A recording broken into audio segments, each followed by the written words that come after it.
is this, now that we're going into Brexit's holdout, the 4-man is such a strong and important part of it. How is that going to work out? I mean, hindsight is 2020, and when we look at the way that Map 1 draft developed, I feel like maybe it wasn't as important to pick Johanna up that early for Gale Force Esports, letting Tassadar go through, who was always the linchpin of this kind of strategy for Fnatic in the way that they defined the Tomb of the Spider Queen metagame might have been a mistake. If I had to pick one, that would be it.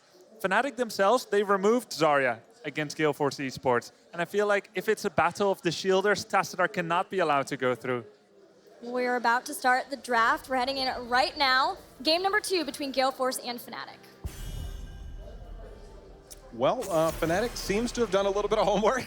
Like I said, if you give Vala over to Fan on this map, it doesn't matter if you have Tassadar or not. He is probably one of the most terrifying. I would say Fan, Vala is probably his best hero. Like, we used to say a lot of Illidan and stuff like that, but in terms of consistency and what you see, it's like a step above. It's actually probably a couple steps above out of most other people we see on that hero.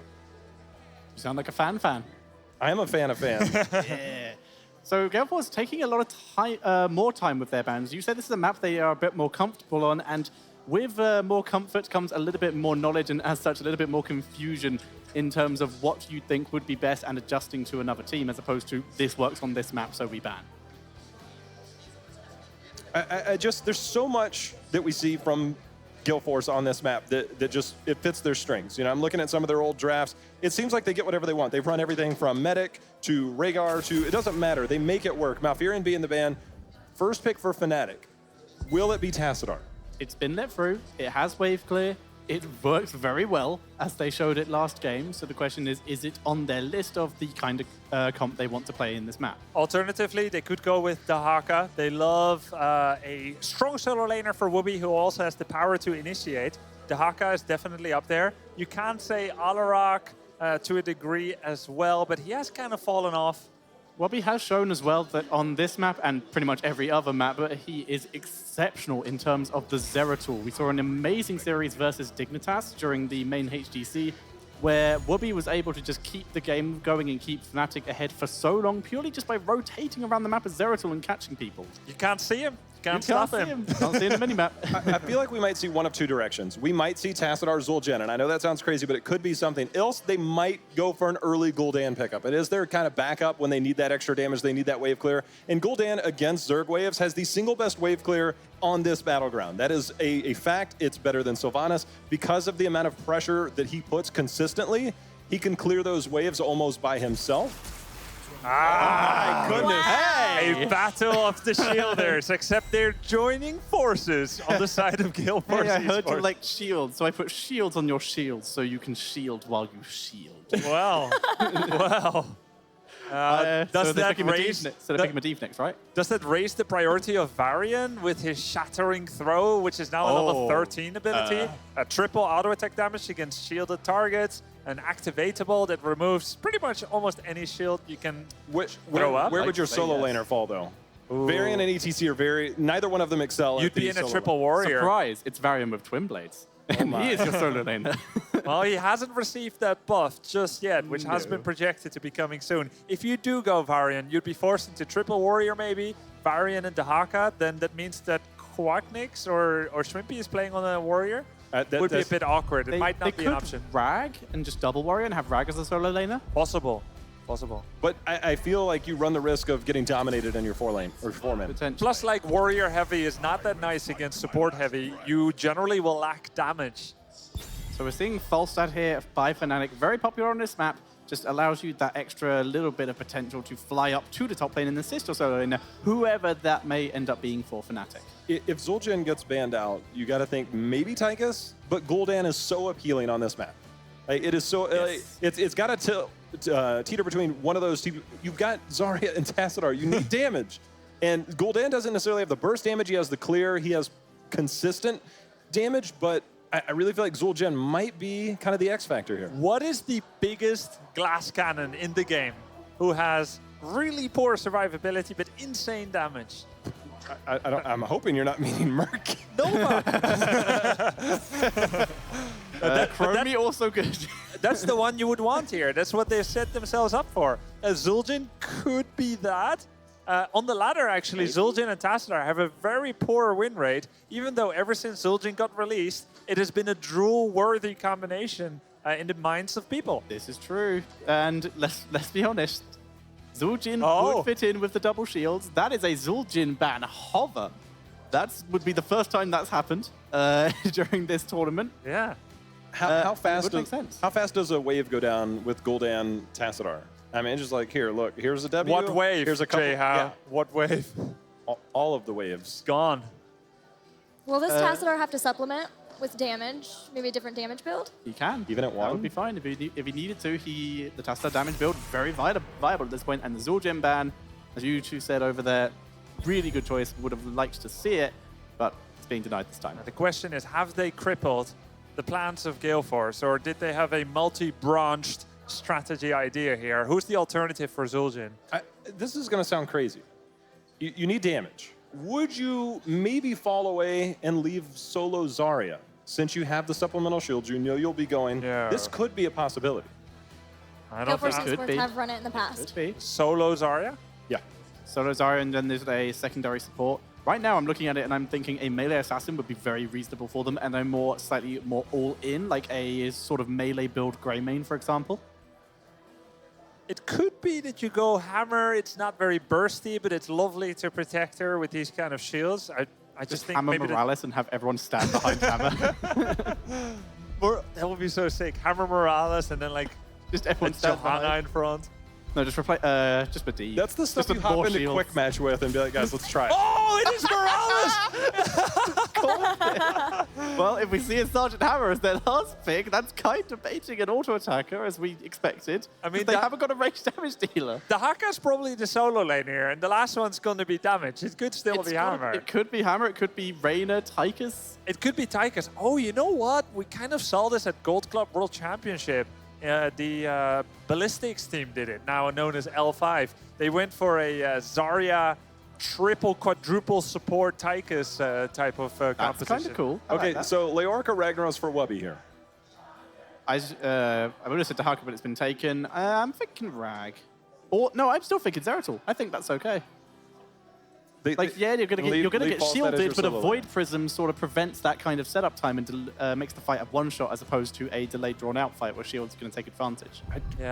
If this wasn't Gale Force, I'd look at that and be like, all right, this person's on this hero, this person's on this hero, this person's on this hero. But it's like with Gale Force, you just kind of throw your notes out the side and you're like, well, let's just guess. Gul'dan like you said, and Zeratul. Zeratul. Zeratul is smart. How do you stop an army of supports? You stop them. Time stop them VP them with and Void you Prism. kill whoever they are protecting, which we shall find out in a second. I have my fingers crossed and I'm hoping for Hammer because I like being psychic sometimes. And like you said, Jay, how Gul'dan, there is really no hero that is just more efficient in terms of the wave clear on this map. It's just so good. It is. They definitely need some damage here, but is it What something about like a another- Leeming Kron? Is it a Fan Tychus? What about Karazim? Just no range damage dealer, just all in. Just finish it with Tyrion. Karate Karazim. I would like to see it. I just unfortunately don't think we are. Dread would tilt the harder dream than I've team. ever seen. Tyrande. Tyrande? Auto attack my Tyrande. We are joking about these, but the fact is these are viable. It is Hammer! Yes! Yes! What is this? This Thank is you. going to be so good. So, like Welcome you said, to the HGC Western Clash Well, with Gale Force Esports. Gale Force said they brought some variety. They were not lying. They have brought out the triple support. No, they didn't. They go to Braxis holdout with a full StarCraft comp. It's a guaranteed win. And an Overwatch hero. Is this a Protect the Hammer comp? Oh, that's what I meant. And yes, it's absolutely a Protect the Hammer. Zarya's not a StarCraft. No, she's Overwatch. What She fits in. She does fit in. She was released during Machines of War, so she counts. Yes, it counts. What a wild. I think you can only describe it as wild Yeah. composition for Gale Force Esports. Who is solo laning? You're going to have Dahaka most likely up in the top? Morales, maybe. She does have self-heal, I guess. Does have excellent self-heal. You can heal the minion. Probably, honestly, even though it's the only one of his role, well, warrior tank, okay. I think it's the Haka, solo laner. But I don't expect him to stay there forever. I think he's going to pop down now and then, make that a 5 versus 4. I honestly think they have to put the threat on Gul'dan. We talked about Gul'dan for Gale Force. Now, the alternative is that you have Hammer trying to siege up and push against minion waves, single best when you're in siege mode. But it's really difficult to push into a siege mode when Gul'dan just nails it. Corruption on you. Well, just not even corruption, but just clears it with a spell flame, goes it through, and then you have to push into what? Nothing. And you don't have that extra protection there. A wild draft. Fnatic seemed bamboozled by it. We'll see if that's enough for Gale Force Esports to be able to bring it back in this series. We're headed over once again to Trickster and Caldor for game number 2. Thank you very much, Gilly. And yeah, Wild Draft is putting it mildly, I think. This is going to be a very interesting game, and A has definitely arrived in Europe. Yes, it certainly will. We have Fnatic here on the far left, and we've seen the Zeratul play in the past from Wubby. You know, the analyst desk did allude to it, but he plays out of his mind on this battleground. Then on the right side, you have Gale Force Esports, and they have a draft that is so Gale Force Esports, it almost hurts. They have their Sergeant Hammer set up already, and they have Dahaka. They actually ran a very similar composition in the past on Cursed Hollow, but now they have it here on Brax's Holdout. And Dahaka kind of fills the role that Falstead normally ran in the past, so they get their 5v4s that Grubby was talking about before. Yeah, I mean, they went full shields here, and at some point when the Zul'jin got banned out, you could really tell that, I mean, the game was running out of auto attackers that could really pack a punch, so they went for the hammer here.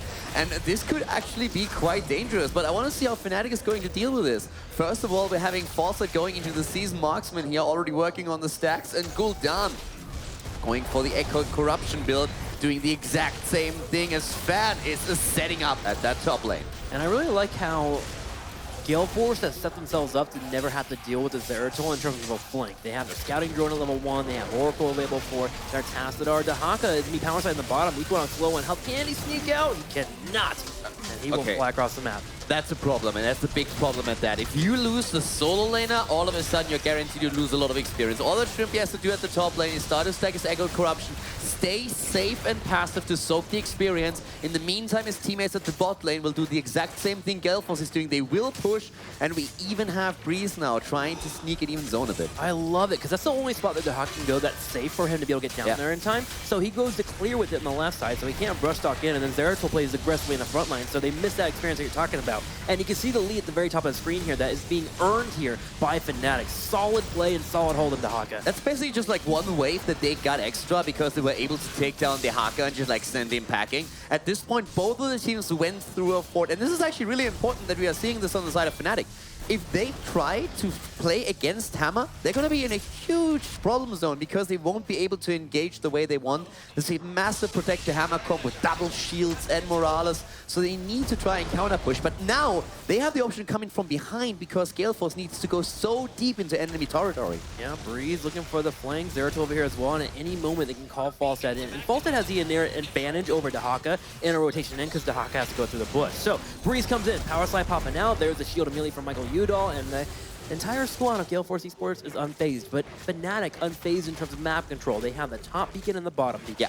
Exactly, they are already at 44%. And the important part really is, as soon as Gale Force is trying to go for the keep, they have such a huge distance to safety that it's very scary for them. If Fnatic tries to collapse on them from behind and gets a good pickup, then it's all over. And at this point, Fnatic is already looking for the first kill of the game.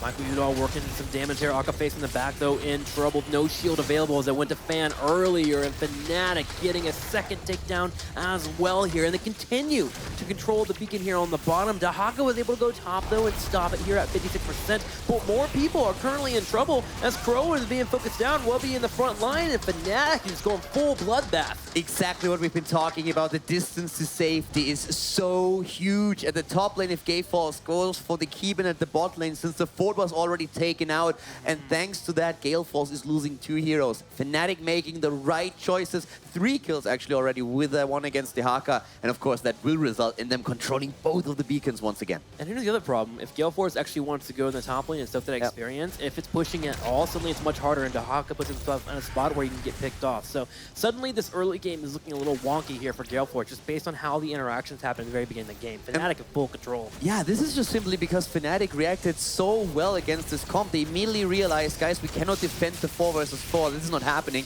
Let's counter push, open the map up and make sure that we can flank them, that we can move in from the side, from behind, get isolation kills, pressure Morales, for example.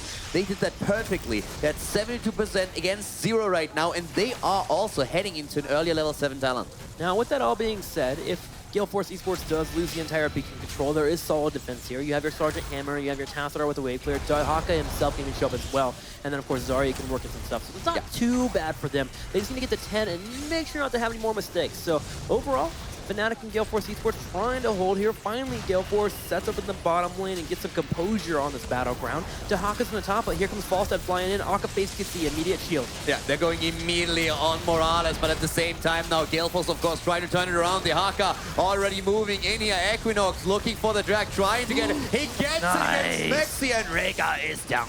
Equinox coming in with that drag, looking for maybe a bit more here. Now, he did use Brush Stalker, so he's not going to be able to go to the top lane and get that beacon. But the other prize you can grab here, if you can't grab a beacon immediately, is grab some experience. So they push down this front wall, get those turrets going, and eventually at some point they can peel off a member. And now it's much easier for them. With one hero down on the side of Fnatic, Gale Force can set up. Now they can move in, and they have a solid position here. We have Falstad already moving to the top lane, trying, of course, to also save that beacon. And with Zeratul sneaking in as well, the Haka needs to be careful. If he moves out too far to drop that camp that has been taken by Fnatic, he might be in trouble.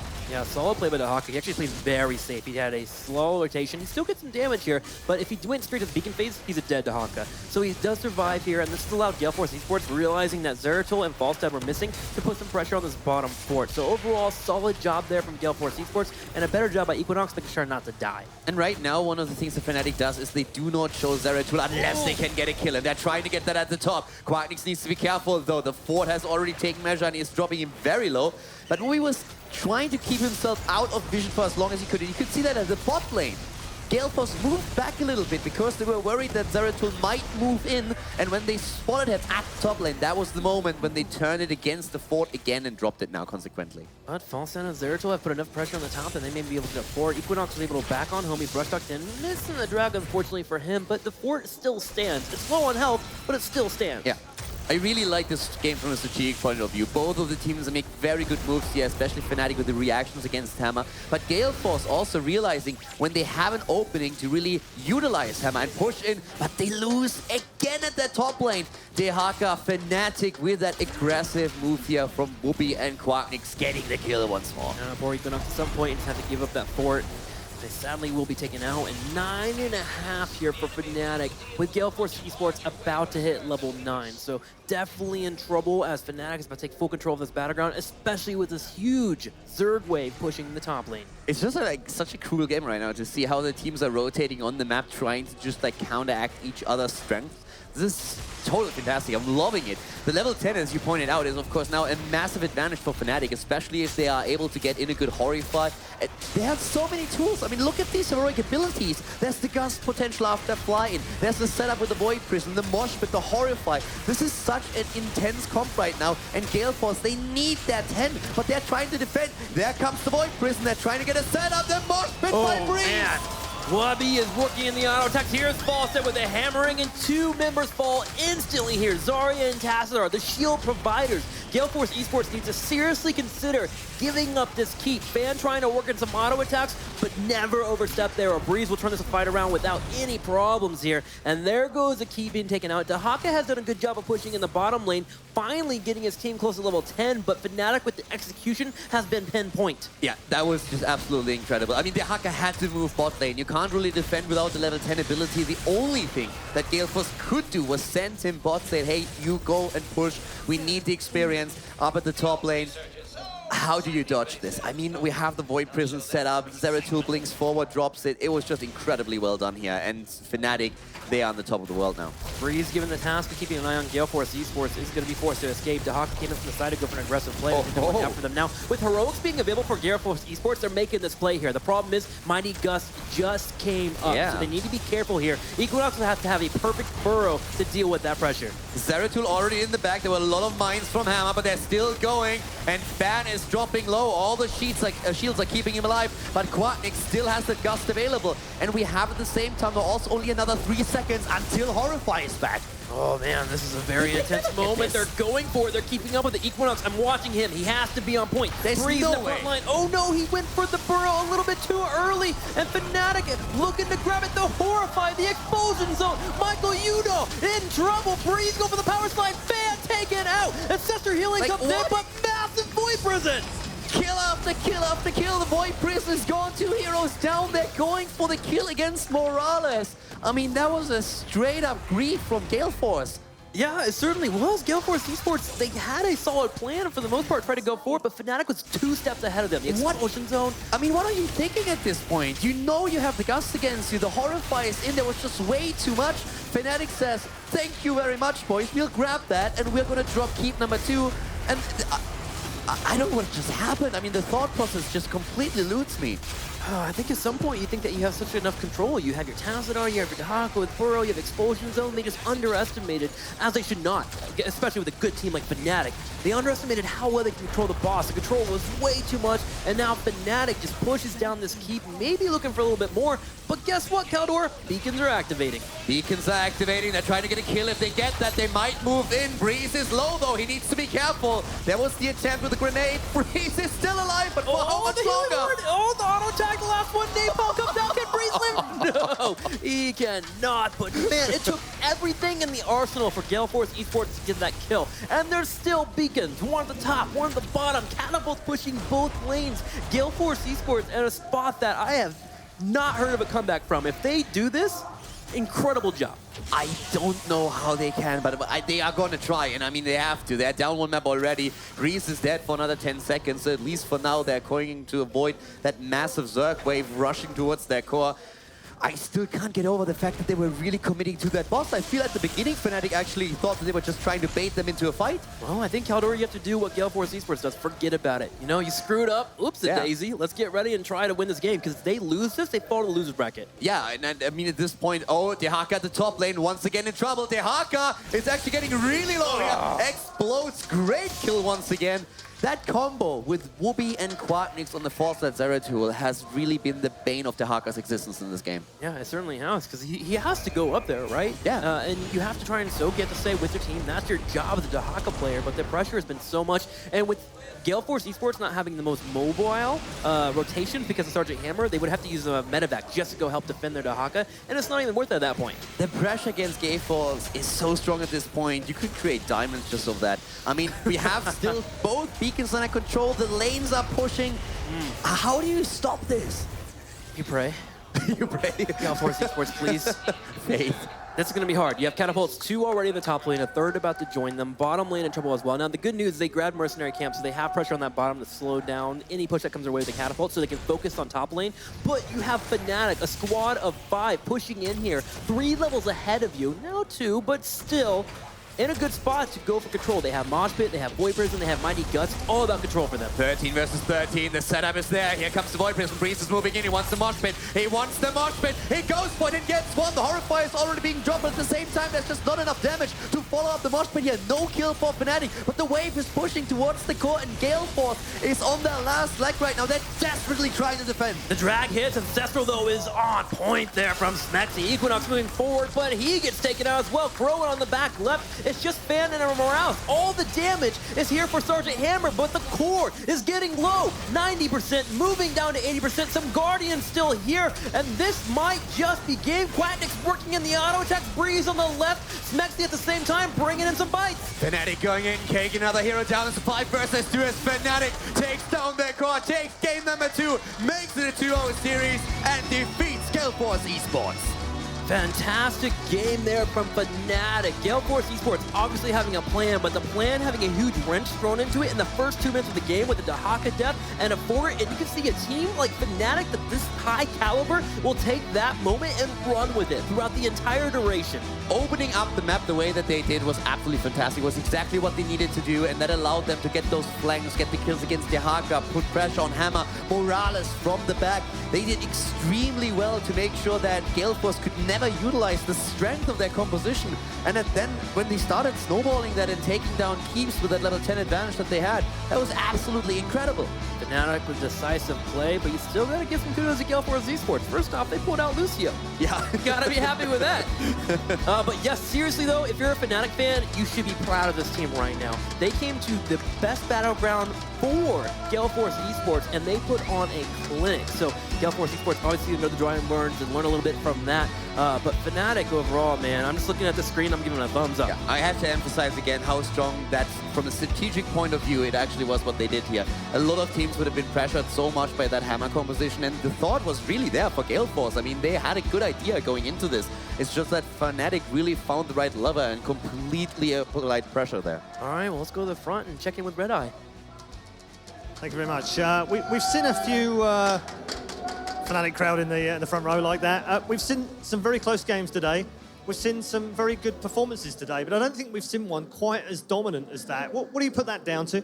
I think our preparation going into this tournament is very good. Like, we know exactly what we want to do and so on. Even though like the first game didn't look as dominant, like we know as long as we stay even in that comp, we're gonna outscale them. And yeah, we just have to do our game and make sure they don't snowball us. And yeah. Were you aware of the hype that we all kind of built this up as the best game maybe in the quarterfinals, at least the most competitive, and yet actually it was probably the least competitive? Yeah, I mean, I do it for the fun, you know, to like get everybody started. It's always fun to fire shots at NA because they're actually so bad, you know. There had to be another one, didn't there? What? There had to be at least another shot then. Yeah. So, I mean, I know there was some friendly banter. You get on well with these guys, presumably, as well. Did you expect it to be quite that straightforward, though, with all of the talk that we'd had about how good these guys were playing and they were prepared and they're almost like the best team in NA right now and they feel they're very confident? Was it surprising that it was so straightforward? Not really. Like, we're expecting a 2-0 considering we get our drafts or we adapt good in drafting and just play our game, but obviously when it all comes down to stage and everything, anything can happen, so we just got to make sure to never underestimate. You guys have been in the top 3 of EU for a long time now. We've known all about last year and the year before, and you've sort of bobbed in between being the top and then the second and then the third and what have you. Has it been easier for you having all the attention on Misfits this time round as the team that have perfect record and they're coming in as the favourite? Has that kind of made you a little bit of a sleeper team? Have we ignored you perhaps, and actually maybe you're the favourites for the championship? Maybe, yeah. That's a thing that nobody really remembers how the games have been played out. Like, the score was 3-2, like in all our matches versus the top 3 teams or top 4. But every series should have been a 3-0 for us. No, like we throw on core or whatever. Like it could have been a clean 3-0. So, and going into this tournament as well, regarding how practice has been going and so on, we feel like the strongest team. But yeah, we've been there, done that, and still never like managed to get as far as we should. But I think this is our tourney. Yeah, I got a sense of that yesterday. I'll just finish off with you and we'll go back to the panel. But I walked around you guys yesterday and you're all chatting. You're all very calm, all very relaxed, still practicing, still talking amongst each other. There seems to be something different. What is it that's different about Fnatic this year than perhaps it was, say, the middle of last year? I think ever since like our show at BlizzCon, like we have grown so much as a team, and it gives us a lot of confidence. And yeah, playing on stage, because that was usually the problem where we feel super strong screaming and so on, but we have to translate that into the actual offline events, and I feel that we have finally managed to take that step. All right, well done on the first win of the day, and good luck in the semi-finals. Fnatic are our 4th and final team into the upper bracket semi-finals. We'll see them in action tomorrow. Let's head back to the desk and find out what they made of our last quarter-final in the upper bracket. A longer game followed by a pretty short game, guys. It seemed Gale Force Esports had all of the strategies figured out, but man, Fnatic had all of the counters at the same time. You can't shield when you're dead, as we'll see in our first replay. They were banking a lot on having those shielding heroes, getting Tassadar and Zarya, but it kind of comes down to what they could do with them, and this was such a difficult moment for them. Yeah. I mean, you can see the control that is offered here by Void Prison. Perfect gust, not even an inch off, isolating these 2 targets, not even a cleanse or grenade possible. It was nicely executed there, and that just shows that they're on the same page. Yes, Quacknix is their shot caller, but they are definitely in sync with each other, and that's kind of the biggest thing is they've stayed together a long time now, and as he said, it seems like they're on another level since BlizzCon, and at BlizzCon, it was like it was like they were almost bloomed, but now they're like a fully bloomed team to where it's like, yeah, were we sleeping on them? I don't know. So many teams talked about this team as Fnatic being probably the favorite, and they just came out and dominated in what should have been one of the more highly contested matches. Yeah, you make a great point, and the domination continued as we go into the next replay toucher. That boss steal that Fnatic were able to get from here, it was a risky moment, though, for Gale Force. Yeah, 5 heroes alive with Gust up, and then instead of going away from the boss when it was at half health, they stay for enough time for Horrify to come up. The expulsion zone not allowing to stay on the point thanks to Gust. The fear just pushed everyone away, and they just gave up everything, and then you can see Fnatic perfect fight control, Void Prisming the backline, killing off people off to the side. They dominated that fight. They dominated almost every other fight except for like the one time that Hammer was able to chase down ETC. I hate to be that guy. Gale Force kind of dominated themselves because Burrow was used early, Expulsion Zone was used early, and then the Mighty Gust was just like, well, this is easy to capitalize on. They used all of their boss steal materials while the boss was alive. I mean, if they had got the last hit there, it would have been fine, but it was just like 1 second too early. I think anybody watching that just shows. I mean, that's not a secret. It was cool, though. I liked that fight. It was kind of like a Western shootout. They put all their cards on the table, and they said, okay, here I got 3 of a kind. I've got Burrow. I've got, the Expulsion Zone. But it was just a little bit off. But that's the difference, isn't it, between Fnatic and Gale Force? The draft idea was pretty cool. We saw the 4 versus 4 trading. It's just in every little thing that mattered, every detail that distinguished a team, Fnatic came out a little bit on top. And I'll tell you what, it's a very scary team, Fnatic, with their mechanics, their rotations, that also does their homework, that doesn't have the arrogance to discount a team like Gale Force Esports. Fnatic, world class here. Toucher, it all started too with Equinox as the hawk up in the top, constantly being taken out by that 2-man gank squad of Quacknix and Wubby. I feel bad for him. He got absolutely dominated just due to the 2v1. He didn't have a huge amount of an opportunity to really fight back. If you are 2 versus 1 against 2 heroes who can dive as deep as Falstad and Zeratul, you're going to have a rough time. He did what he could at one point. He very nearly pulled off a move that we saw earlier of killing someone under his own tower. He killed off Quack. He nearly pulled off a snitch. He nearly pulled off a snitch. But he was just short of doing so, and then about 10 seconds later died when they just went back in.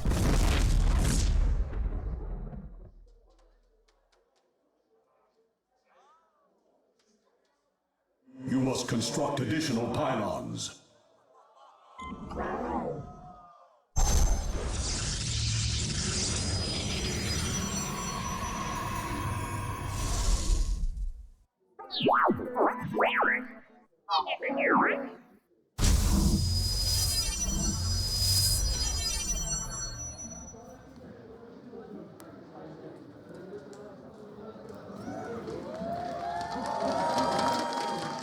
What's going on, Heroes fans? Yes. I'm so excited to be here with you in Poland. My team knows how much you guys love your heroes, and especially your StarCraft. And we brought you something very special today. It's my pleasure to announce the worldwide premiere and machinima trailer for the newest addition to Heroes of the Storm. Please give a warm welcome to Probius.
cute, right?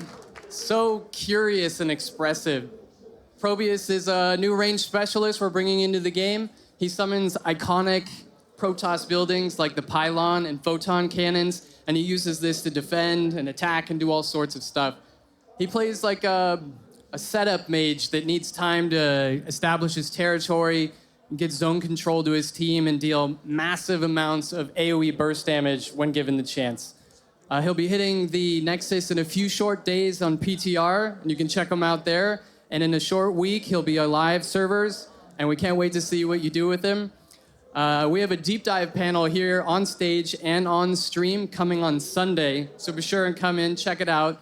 We're also going to be announcing some new online UI features like party frames and the massively requested re-release of the On Fire system for Heroes of the Storm.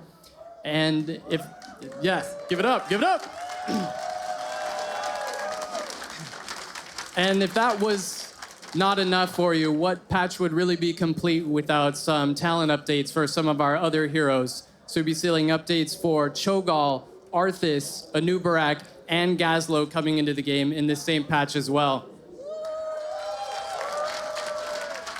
So again, come check it out on Sunday. We can't wait to show you all of the juicy details, and thank you so much.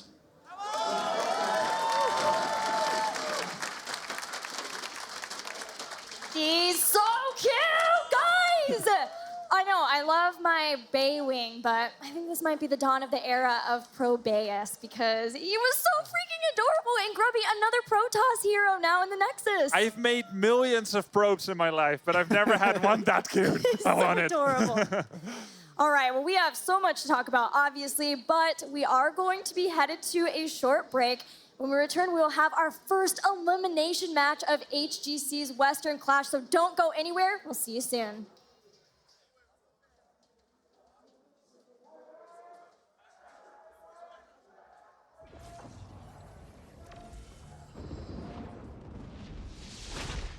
Hold on to hope. It will not abandon you. The eternal conflict continues between the forces of good and evil.